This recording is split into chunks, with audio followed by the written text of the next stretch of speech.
चलते हैं। अभी हमें जाना है मुरुडेश्वर। अभी हम पे मंदिर देख लिया है। अभी यहाँ से चेकआउट करके हम जाएंगे दूसरी जगह पे। तो फिलहाल बैग पैक करके निकलते हैं यहाँ से। अब एक और तकलीफ ही, बैग फिर से रोप के साथ बांध दो।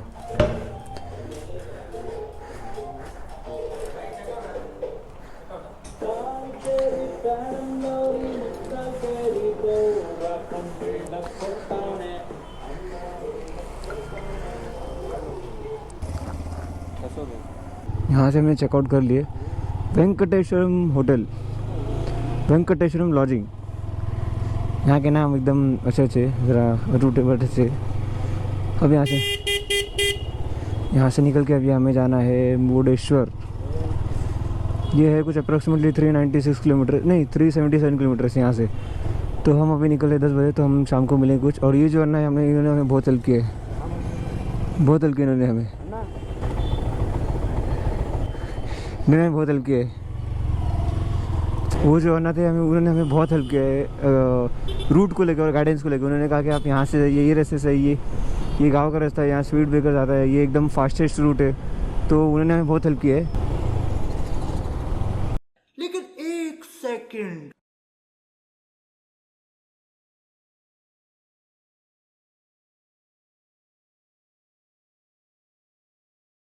उन्होंने हमें बहुत हेल्प किया है कि यहाँ से आप ये रूट से होकर रहिए। और एक्चुअली वो भी मुरुडेश्वर के यहाँ के, ये वो उनका भी गांव वहीं का है।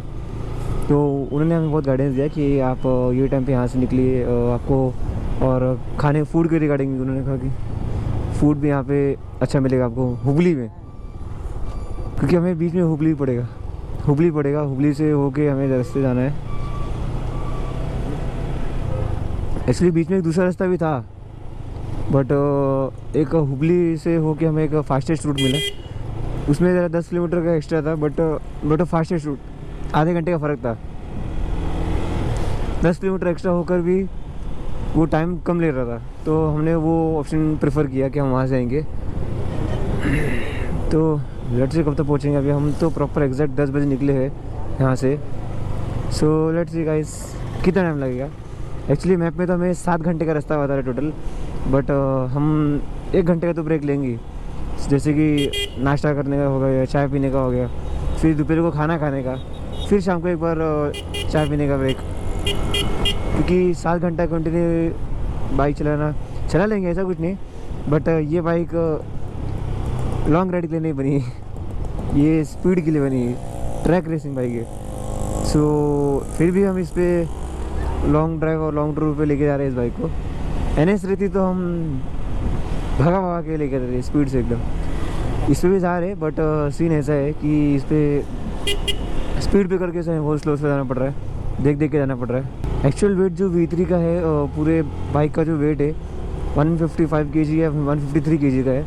और हमारा वेट भी उतना ही है अप्रॉक्सीमेटली। मेरा 62 है और नज़ीर का भी 62-63, समवेयर अराउंड 120 kg। और हमारा जो लगेज रहेगा वो मोस्ट प्रोबेबली 10 किलो या 12 किलो का रहेगा, या उससे ज़्यादा ही हो सकता है, 15 किलो के आसपास। So somewhere around 130 kg। तो इक्वल्स टू मीन्स बाइक का एक्चुअल वेट भी हो जाता है। और बाइक उतनी भाग भी रही है। अगर ये यहाँ पे स्पीडोमीटर चलता तो मुझे आइडिया मालूम पड़ता कि बाइक कितने स्पीड तक जा रही है।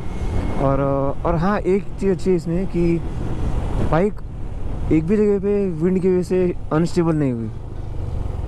नहीं होता ना कि V3 में ज़रा स्टेबलिंग इशू है, क्योंकि ज़रा लाइट वेट होने के कारण वो बहुत हैंडलिंग इशू भी देती है। और विंड से जो है गाड़ी को ज़मीन को चिपक के नहीं चलती है। मीन्स उतना उसका वेट नहीं होता, इसलिए ज़मीन को थोड़ा छोड़ के चलती है। और विंड आने पर वो यहाँ वहाँ हिलती डुलती है। ये मैं खुद बता रहा हूँ क्योंकि मैंने फेस किया है। बट अभी फ़िलहाल ऐसा है कि पिलियन भी बैठा है, राइडर भी बैठा है, और प्लस लगेज भी पीछे। इस वजह से बाइक थोड़ी भी हिल नहीं रही हवा में, थोड़ी भी नहीं, ज़मीन को एकदम चिपक के चल रही है। और माइलेज का तो हमें आइडिया नहीं कितना माइलेज दे रही है बाइक। और मुझे लगता है अभी फ्यूल अप करना पड़ेगा। अब तक तो हमने 3 बार टाइम फुल कर दिया है। मीन्स हम फटाक से टाइम फुल नहीं, जैसे हमें 6-7 लीटर बचा था उसमें, या फिर 5 लीटर, तो हम तुरंत भर देते। क्या पता आगे पेट्रोल मिले ना मिले गाँव के रास्ते में।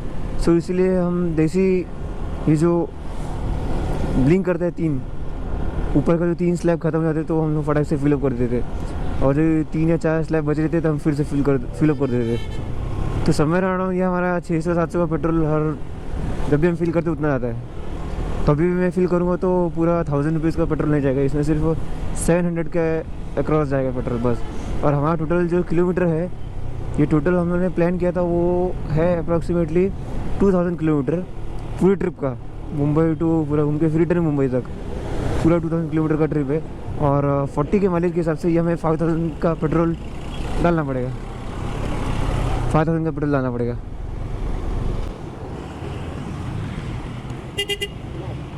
फिर से यहाँ पे फिलअप करेंगे हम। टोटल हमारा जो है 5000 का पेट्रोल जाएगा, बट लेट्स सी। बट फिर हमने अप्रोक्सीमेटली ज़्यादा पकड़ के चले 1000 किलोमीटर, क्योंकि हम जो इस बीच बीच में ज़रा स्पीड हाई स्पीड पे जा रहे हैं। हाई स्पीड में इन द सेंस 90, 100, 90, 100 क्यों 100 भी नहीं, सिर्फ 90 क्यों, क्योंकि वेट है बाइक में और हाईवे पे हम स्लो चला नहीं सकते, इसलिए 80-90 अप्रॉक्स स्पीड है।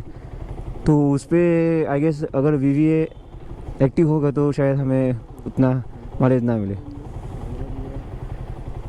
लेट्स से फ्यूल अप करते हैं, और इसमें कितना पेट्रोल है?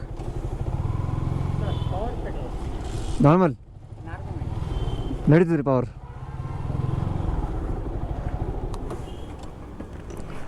ಫುಲ್ ಮಾಡಿರಿ ಸರ್ ಪವರ್ ನಡೀತದೆ ರೀ. ಎಷ್ಟು 2-3 ರೂಪಾಯಿದು ಡಿಫ್ರೆನ್ಸ್ ಇದ್ದಿರಬೇಕು. 7 ರೂಪಾಯಿ ಡಿಫ್ರೆನ್ಸ್. 7 ರೂಪಾಯಿ ಡಿಫ್ರೆನ್ಸ್. ಪವರ್ ಸರ್ 0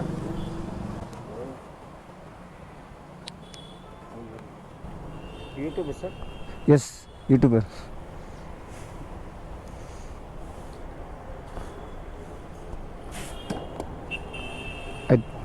ಆಯ್ತು ಸಾಕು ಅದು ಬುಡಕ್ಕೆ ಸರ್ 800 ಮಾಡಲ ಇಲ್ಲರಿ, ಯಾಕಂದ್ರೆ ಅದು ನೋಜಲ್ ತಳಗೆ ಇರಬೇಕು. ಹೌದು ಇಷ್ಟೇ ಸರ್ 832 ಆಯಿತಾ? 832 ಏನು 732 ಅಲ್ಲ? 732 ಹಾಂ, ಒಂದು ಸ್ವಲ್ಪ ನೋಡ್ರಿ ಜರ, ಯಾಕಂದ್ರೆ 832 ಆಗಲ್ರಿ. हाँ रे 732 अरे नहीं, वो 832 बोल रहे थे ना. 800 बोला तो फिर पूरा ऊपर जाएगा.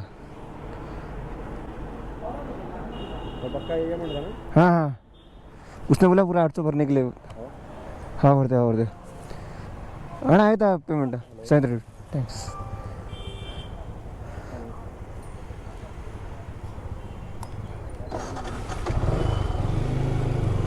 थोड़ा सा हम इसमें हवा भर देते हैं टायर में, वहाँ के हवा भरेंगे. लेट्स सी हवा कितना है बाइक में. हिंदको मुनको बिल ಹಾಂ ಸರ್ साक नड़ीतद रेट साक ज़्यादा था उसमें. ಹಾಂ वही बोल रहा पता नहीं इतना ज़्यादा हवा कहाँ से आ गया, पता नहीं भाई. बट कोई नहीं, अभी फ्यूल अप तो कर लिया. देखिए मैंने कहा था कि मैक्स 700 to 800 ये इतना है हमारा पेट्रोल. जब भी हम टैंक फिल करेंगे तब हमारा इतना पेट्रोल जाता है. तो अभी हमारा 4 आई गेस 1 2 3 हाँ ये हमारा 4th टाइम है हमें पेट्रोल फिल अप करा है. अगर चारों टाइम का अगर मैं मैक्स कैलकुलेट करूँ 2700 का पेट्रोल हमारा गया होगा अप्रॉक्सीमेटली. मीन्स और अभी हमारा और आधा बाकी है. एक्चुअली हमें ना शायद सुबह 7-8 बजे निकलना चाहिए था, ताकि हम जो है ठंड मीन्स नॉर्मल क्लाइमेट मीन्स ज़्यादा गर्म भी ना हो, नॉर्मल क्लाइमेट में हम जो है ट्रैवल कर सकते थे.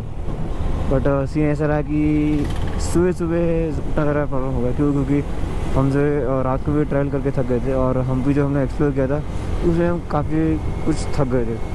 सो हमारा मेन मोटिव ये था कि जितना हम आराम करेंगे उतना हमें अच्छा रहेगा, क्योंकि नेक्स्ट डे हमें खुद उतना बाइक चलाना और ट्रैवल करना है. सो दैट्स द रीज़न हम लोगों ने सोचा कि हम आराम कर लेते, 1-2 घंटा और एक्स्ट्रा आराम कर लेते. और वही ब्रेकफास्ट करते 10 बज गया. सो हम जो है 10 बजे हम यहाँ से निकले रूट.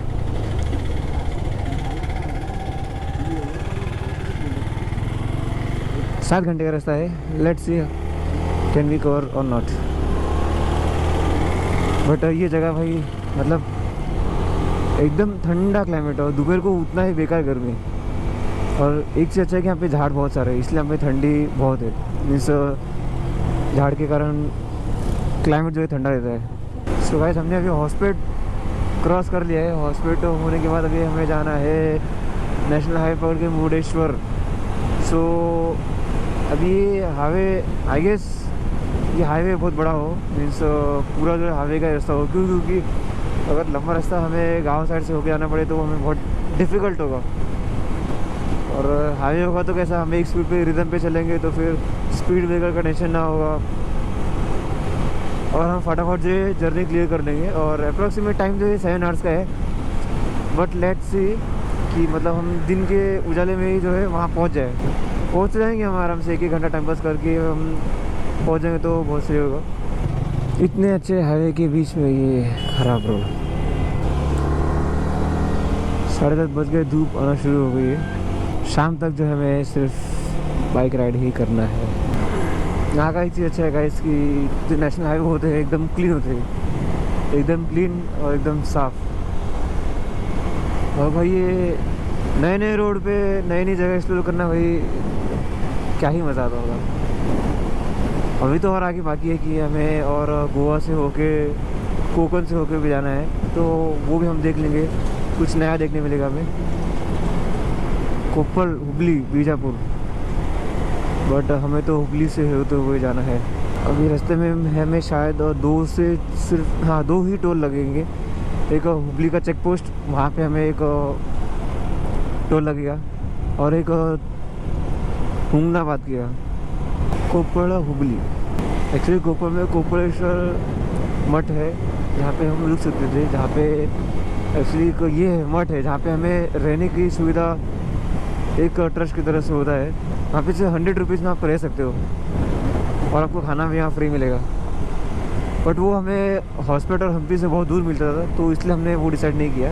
और ये ट्रिप में अगर ट्रेन से या बस से करता तो शायद मुझे उतना मज़ा नहीं आता।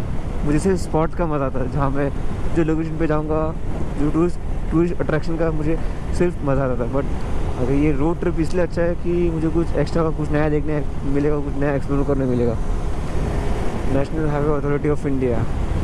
सो दैट्स द रीज़न, कुछ नया और कुछ अच्छा देखने के लिए हमने रोड ट्रिप डिसाइड किया। और जाहिर सी बात है, रोड ट्रिप जाएंगे तो फिर हमारा थोड़ा टाइम कंज्यूम होगा ट्रैवल करने में, और हमारे शरीर की लग जाएंगे, बैक पेन होगा, थोड़ा सा थकान हो जाएगा, थोड़ा नहीं बहुत थकान हो जाएगा। बट ठीक है, कोई नहीं, कुछ एक्स्ट्रा खाना है तो कुछ एक्स्ट्रा खाना पड़ेगा। सो इसलिए हमने ये डिसाइड किया। तो गाइस ये जो पीछे लाल परी वाले चलाते हैं ट्रक, ये जो बस चला रहे पीछे रेड वाली ST, ये लोग भाई गवर्नमेंट की बस समझ के इतना भगाते हैं और इतना ओवरटेक करते भाई, क्या ही बोले। और ये लोग प्रो राइडर होते हैं भाई, कुछ भी कहो, ये मतलब इस तरह से भगाते हैं ना, क्या ही कहो।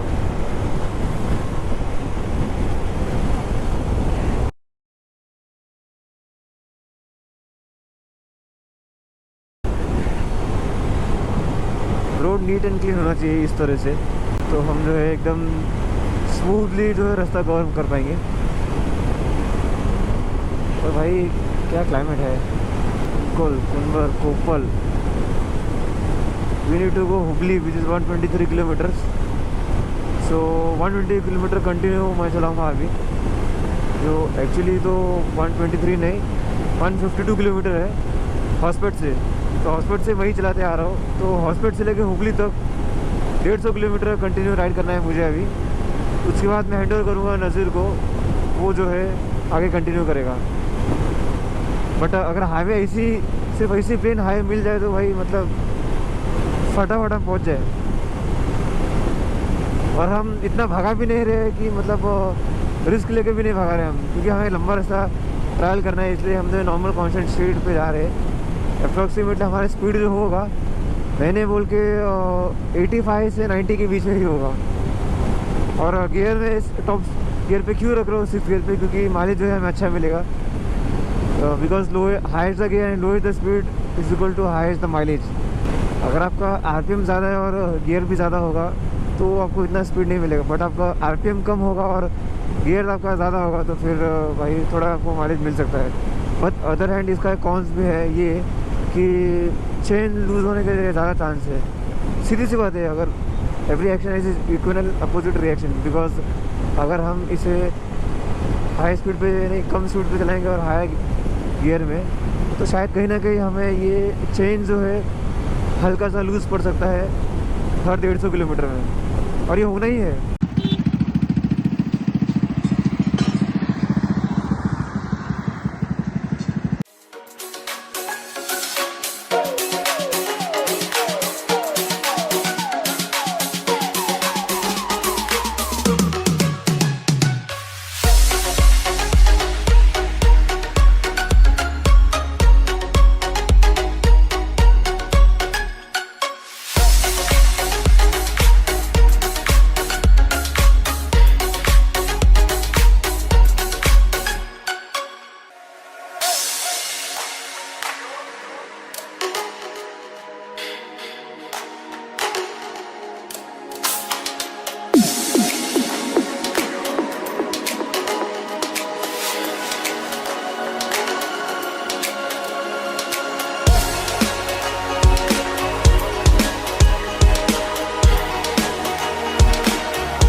तो गाइस बीच में फिर एक बार रुक के हमने नया पानी पिया था अभी जस्ट पीछे, रिकॉर्ड तो नहीं कर पाया, मैं भूल गया। तो फिर से हम निकल रहे अपने राइड पे। ये देखो गाइस, ये टेम्पो पे इतने सारे लोग बैठे कहाँ,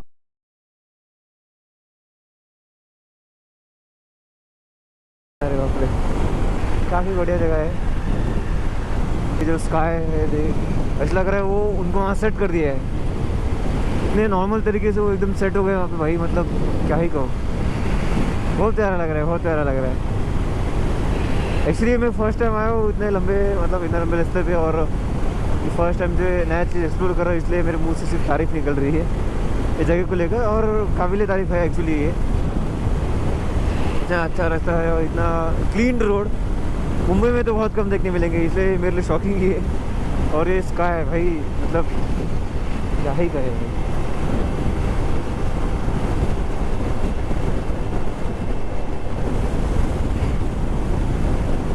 बाकी यहाँ हवा तो बहुत ज़ोर ज़ोर से चल रही है, मुझे थोड़ा सा हल्का सा बेंड होके नीचे करके जाना पड़ेगा, क्योंकि हवा बहुत तेज़ी से आ रही है और हम उतनी ही स्पीड से जा रहे।